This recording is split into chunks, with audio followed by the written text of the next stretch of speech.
अस्सलामुअलैकुम बिस्मिल्लाहिर्रहमानिर्रहीम। अब हमने पढ़ना है पैडल इक्वेशन। पैडल इक्वेशन क्या होती है? ये रिलेशन होता है पी और आर के दरमियान में। A relation between P and R is called a pedal equation which is of the form P is equal to F of R, means that P is a function of R where p is the perpendicular distance from the origin to tangent at point p and r is the radius vector of point p। अब हमारे पास ये relation है। सबसे पहले तो हमारे पास जो pedal equation होता है वो p और r के दरमियान में एक रिलेशन होता है। अब हमारे पास ये जो p है वो हमारे पास परपेंडिकुलर डिस्टेंस होता है टेंजेंट का और ओरिजिन का। अब सपोज हमारे पास ये एक कर्व है, इस पे पॉइंट p पे हमने एक टेंजेंट लाइन ड्रॉ किया यानी टेंजेंट ड्रॉ किया। अब इस टेंजेंट लाइन का ओरिजिन से जो परपेंडिकुलर डिस्टेंस होगा वो हमारे पास कैपिटल P होगा, यानी कि हमारे पास परपेंडिकुलर डिस्टेंस होगा टेंजेंट का और ओरिजिन का। यहाँ पे जो P होगा एफ ऑफ आर के इक्वल, तो उसमें जो P होगा वो परपेंडिकुलर डिस्टेंस होगा ओरिजिन और टेंजेंट लाइन का, और जो R होगा वो हमारे पास रेडियस वेक्टर ऑफ P होगा। Radius of vector of P का मतलब होता है कि वो ओरिजिन से उसके पॉइंट की पोजीशन को शो करेगा, या हम कह सकते हैं O और P, पॉइंट P का जो डिस्टेंस होगा वो हमारे पास रेडियस वेक्टर होता है। तो हमारे पास पैडल इक्वेशन क्या होती है? R और P के दरमियान में रिलेशन है। P हमारे पास परपेंडिकुलर डिस्टेंस है टेंजेंट लाइन और ओरिजिन का, और जो R है वो हमारे पास ओरिजिन से पॉइंट P तक का डिस्टेंस है या रेडियस वेक्टर है। और हम यूँ भी कह सकते हैं OP जो हमारे पास होगा पोजीशन होगी, पोजीशन पॉइंट P की पोजीशन को शो कर रहा होगा यहाँ पे OP। अब हमारे पास पैडल इक्वेशन हम कार्टियन फॉर्म में अगर इक्वेशन दी हुई हो तब भी हम फाइंड कर सकते हैं, और अगर हमें पोलर फॉर्म में दी हुई हो इक्वेशन हम तब भी उसकी पैडल इक्वेशन निकाल सकते हैं। अब हमारे पास होगी पैडल इक्वेशन जब हमारे पास कर्व गिवन होगा हमारे पास कार्टियन कोऑर्डिनेट सिस्टम में, तब हम उसकी पैडल इक्वेशन किस तरह से निकालेंगे ये उसके स्टेप्स हैं। तो सबसे पहले हमें क्या करना होगा, क्योंकि हमारे पास चाहिए क्या, एक तो हमें R इसमें लेके आना इक्वेशन में और P की फॉर्म में इक्वेशन लेके आनी है। P हमारे पास परपेंडिकुलर डिस्टेंस है फ्रॉम द टेंजेंट और ओरिजिन का। तो सबसे पहले हमें इक्वेशन ऑफ टेंजेंट निकालनी होगी, और इक्वेशन ऑफ टेंजेंट हमें पता है हम इस फार्मूले से निकालते हैं y minus y1 m into x minus x1। इसमें सबसे पहले हमें टेंजेंट की स्लोप भी चाहिए होगी। जब हमारे पास इक्वेशन ऑफ टेंजेंट आ जाएगी फिर हम उसका परपेंडिकुलर डिस्टेंस निकालेंगे, परपेंडिकुलर डिस्टेंस P फाइंड करेंगे ओरिजिन और टेंजेंट का, यानी कि हमारे पास ये जो परपेंडिकुलर डिस्टेंस P है ओरिजिन और टेंजेंट लाइन का वो फाइंड करेंगे। अब हमें पता है कि परपेंडिकुलर डिस्टेंस जब हम किसी पॉइंट का किसी लाइन से फाइंड करते हैं तो हमारे पास ये फार्मूला होता है। अब हमारे पास पॉइंट जो होगा वो 0 0 होगा और लाइन जो होगी वो हमारे पास टेंजेंट लाइन होगी, तो हम ये फार्मूला यूज़ करके परपेंडिकुलर डिस्टेंस निकालेंगे। अब हमारे पास P तो आ जाएगा इक्वेशन में। अब हमने इसी इक्वेशन में R को इन्वॉल्व करना है, तो R हमारे पास इसके इक्वल होता है X square plus Y square. अब हमारे पास ये वाला जो R होता है बेसिकली इस पॉइंट P के कोऑर्डिनेट्स जो होंगे वो होते हैं x और y। अब हमारे पास इस पॉइंट का अगर मैं यहाँ से परपेंडिकुलर ड्रॉ करूँ तो ये वाला जो डिस्टेंस होगा वो हमारे पास x हो जाएगा ओरिजिन से, और यहाँ पे जो परपेंडिकुलर डिस्टेंस आएगा वो हमारे पास y होगा। तो हमें पता है कि X square plus Y square अगर हम पाइथागोरस थ्योरम यूज़ करें तो हमारे पास आर स्क्वायर की इक्वल आएगा। अब हम यही इक्वेशन यूज़ करके जहाँ एक्स स्क्वायर और वाई स्क्वायर आ रहे होंगे या किसी और तरह का कोई और रिलेशन निकल रहा होगा, वहाँ से हम x और y को एलिमिनेट कर देंगे और वहाँ से हमारे पास r आ जाएगा। तो जो इक्वेशन हमारे पास p और r की फॉर्म में बनेगी वो हमारे पास पैडल इक्वेशन होगी। ये तो हमारे पास था जब हमारे पास कर्व गिवन होगा हमारे पास कार्टियन कोऑर्डिनेट सिस्टम में। अब अगर हमारे पास पोलर फॉर्म में अगर कर्व दिया हुआ होगा तो हम उसकी पैडल इक्वेशन किस तरह से निकालेंगे। तो पहले दो स्टेप हमारे पास सेम ही है कि हमने इसमें भी इक्वेशन ऑफ टेंजेंट निकालनी है। इक्वेशन ऑफ टेंजेंट के बाद हमने परपेंडिकुलर डिस्टेंस निकालना है ओरिजिन और टेंजेंट का। फिर हमने जो इक्वेशन यूज़ करनी है उसमें हमने ये वाली यूज़ करनी है। तो इसमें हमें सबसे पहले क्या चाहिए होगा, D R over D theta की वैल्यू चाहिए होगी। तो हम इस वैल्यू इसमें पुट कर लेंगे हमारे पास, तो हमारे पास जो होगी पैडल इक्वेशन बन जाएगी पोलर फॉर्म में।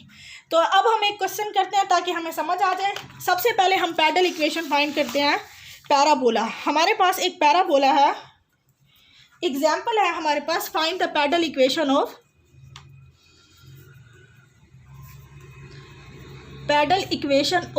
द पैराबोला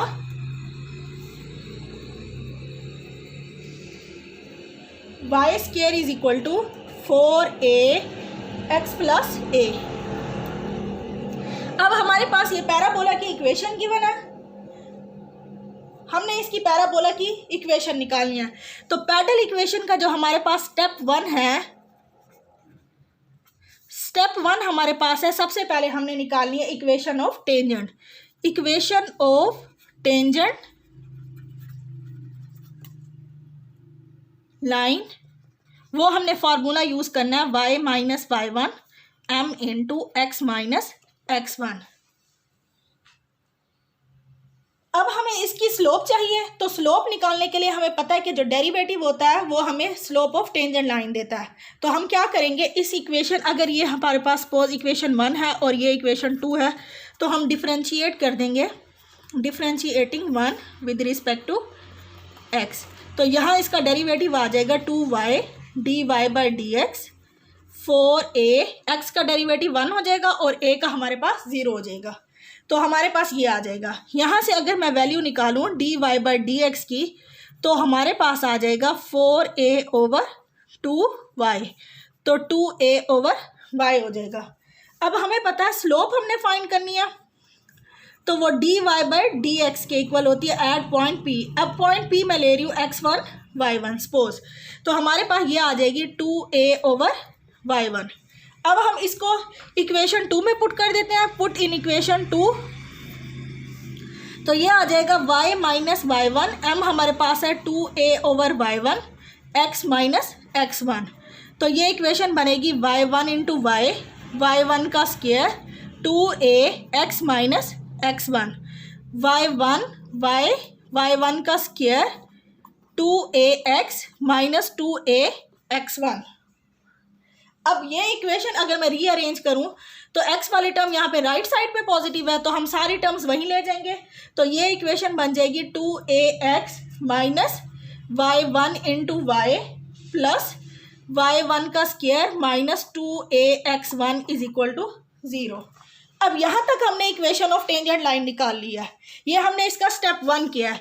सेकंड स्टेप हमारे पास इसका है कि हमने परपेंडिकुलर डिस्टेंस निकालना है P from the origin, perpendicular distance from origin से लेके टेंजेंट तक का डिस्टेंस हमने P फाइंड करना है। अब हमारे पास P जो होता है वो हमारे पास इक्वल होता है ax plus B Y plus C over A square plus B का स्क्वायर। अब ए बी सी हमारे पास क्या होंगे, अब हम इनके कोफिशिएंट लिखेंगे। हमारे पास इसमें x का कोफिशिएंट है 2a, तो वो हमारे पास a हो जाएगा। b हमारे पास है माइनस y1, c हमारे पास है y1 का स्क्वायर माइनस 2a(x1), और x भी हमारे पास 0 होगा, y भी 0 होगा, क्योंकि हमारे पास जो पॉइंट है वो ओरिजिन है। तो हमारे पास यहाँ से आ जाएगा P is equal to a हमारे पास है 2a(x0), b हमारे पास है माइनस y1 y0, c हमारे पास है y1 का स्क्वायर माइनस 2a(x1), और डिनोमिनेटर में हमारे पास आ जाएगा a स्क्वायर है 2a, तो इसका स्क्वायर आ जाएगा 4a का स्क्वायर। b हमारे पास है y1, तो इसका जब हम स्क्वायर लेंगे तो y1 का स्क्वायर आ जाएगा। तो p हमारे पास आ गया y1 का square minus 2a(x1) divided by 4a square plus y1 का स्क्वायर और स्क्वायर रूट आ जाएगा। ये हमारे पास परपेंडिकुलर आ गया। अब हमारे पास जो कर्व की इक्वेशन गिवन थी यानी कि पैराबोला की, वो हमारे पास थी y square is equal to 4ax plus a। At point P पे अगर हम इसकी वैल्यू निकालें, पॉइंट P हमारे पास है x1 y1, तो ये हो जाएगा y1 का स्क्वायर 4ax1 प्लस a, यानी कि हमारे पास ये आ रहा है 4ax1 प्लस 4a का स्क्वायर। अब अगर मैं यहाँ पे देखूँ तो हमारे पास वैल्यू है y1 का स्क्वायर माइनस 2ax1, और यहाँ हमारे पास आ रहा है 4ax1। तो अगर मैं 2 इसमें से अलग कर लूँ तो ये बनेगी हमारे पास इक्वेशन y1 का स्क्वायर 2ax1 प्लस 4a का स्क्वायर। तो ये अगर मैं 2ax1 लेफ्ट साइड पे ले जाऊँगी तो y1 का स्क्वायर माइनस 2ax1 आ जाएगा 2ax1 प्लस 4a का स्क्वायर।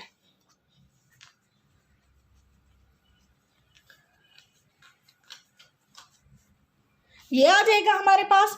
और यहाँ से अगर मैं y1 के स्क्वायर की वैल्यू इसमें पुट कर दूँ, इसमें भी हमने पुट करनी होगी, तो हमारे पास ये परपेंडिकुलर डिस्टेंस क्या बनेगा। सबसे पहले मैंने वैल्यू पुट किया y1 का स्क्वायर माइनस 2ax1 की वैल्यू फाइंड किया, वो आई है 2ax1 प्लस 4a का square.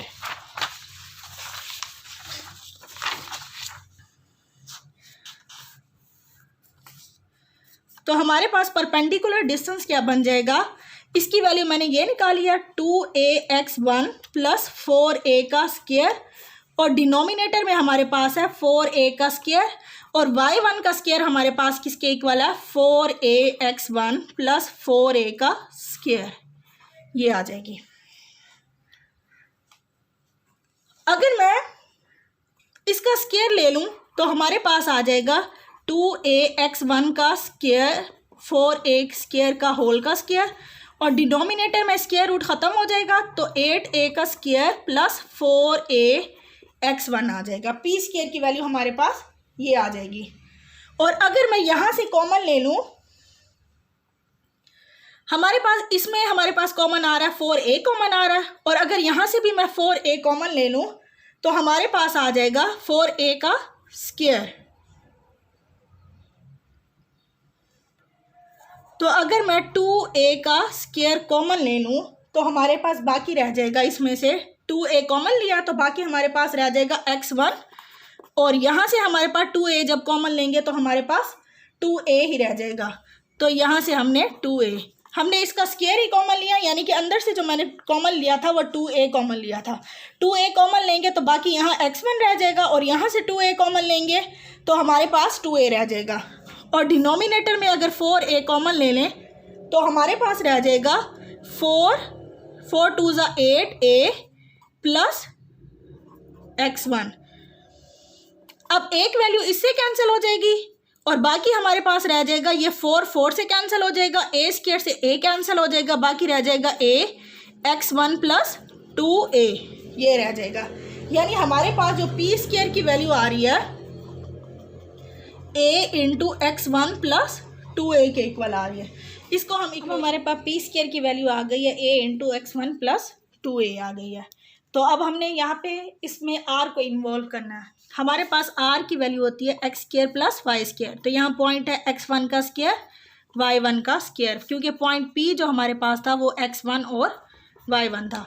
r square is equal to x1 का स्क्वायर प्लस y1 का स्क्वायर, ये हमारे पास आ गई। हमें पता है y1 का स्क्वायर अगर हम पीछे से देखें तो हमारे पास y1 का जो स्क्वायर था वो इक्वल आ रहा था 4ax1 प्लस 4a का स्क्वायर।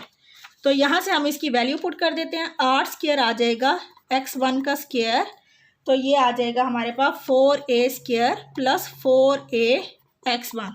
तो ये हमारे पास स्क्वायर बन रहा है x1 प्लस 2a का होल का स्क्वायर। तो r स्क्वायर हमारे पास क्या आ जाएगा x1 प्लस 2a का होल का स्क्वायर। तो r हमारे पास आ जाएगा x1 प्लस 2a। अब हम इस इक्वेशन में पुट कर देंगे ये जो हमने परपेंडिकुलर डिस्टेंस वाली निकाली थी। तो यहाँ से हमारे पास परपेंडिकुलर डिस्टेंस क्या बन रहा है, P square is equal to a x1 plus 2a के इक्वल था, तो a x1 plus 2a r के इक्वल है, तो ये बन जाएगा। यानी कि P square is equal to a r, ये हमारे पास पैरेलल इक्वेशन बन गई है of parabola y square is equal to 4ax plus a। हमने ये फाइंड करनी थी।